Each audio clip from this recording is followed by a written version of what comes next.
Tech leading the way today despite a number of mega cap downgrades this week and big investor outflows from that sector. So is this the start of the Mag 7 regaining market leadership? Let's ask CNBC contributor Jason Snipe of Odyssey Capital Advisors. Welcome back. I mean, what do you make of this trade? It is having a nice day.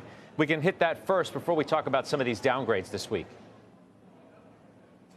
Yeah, so I think, Scott, obviously it slowed down. That trade has obviously slowed down. The Mag 7, if you will, has slowed down a little bit over the last quarter. But what I will say, I think it's a combination of two things. One, earnings estimates for the other sectors, the 493, if you will, have improved over the last quarter, and I think that's part of the story. The other part is, listen, when we talk about 40% of operating cash flow is being spent on AI CapEx. I mean, these are significant numbers, and I think that question is resurfacing again. When are those dollars actually going to be monetized? And I think that's what the market is focusing on. I think, hence, that's why we've seen some of the downgrades as of late. But I think there's continued upside, across the sector. I don't think it's the whole band, but I think there's a few select names that will continue to do well. I mean, defenders of the space say, yeah, I hear you. We need to see some return on the investment, and the dollars are going up by large amounts.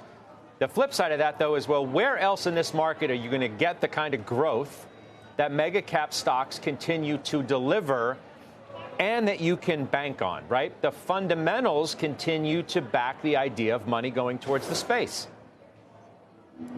I couldn't agree with you more, Scott. I mean, from a profit margin perspective, the Mag 7 profit margin is a little over 23%. The 493, all the other sectors, a little over 8.5%. So there is a reason why money and capital continues to flow into tech and software and some of these names that continue to show earnings strength.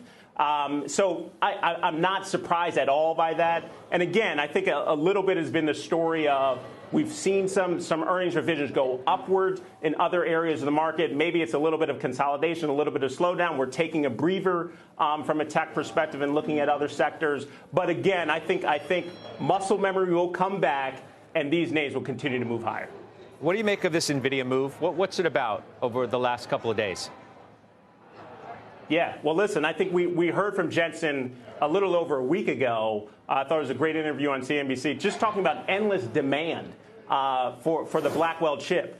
So when you hear CEOs talk in this manner about, this is the bellwether, this is exactly, this is what they mass produce, and there's endless demand for their product. It's just another catalyst for the stock. We're just being reminded of what's going on between the lines at NVIDIA. So for me, that's part of the jump that we've seen over the last few days. And I think it continues. I think they will jump over the bar from an earnings perspective. We'll hear from them late in their earnings season, as we always do. But I think it was just a little bit of a reminder of what's going on, at the company.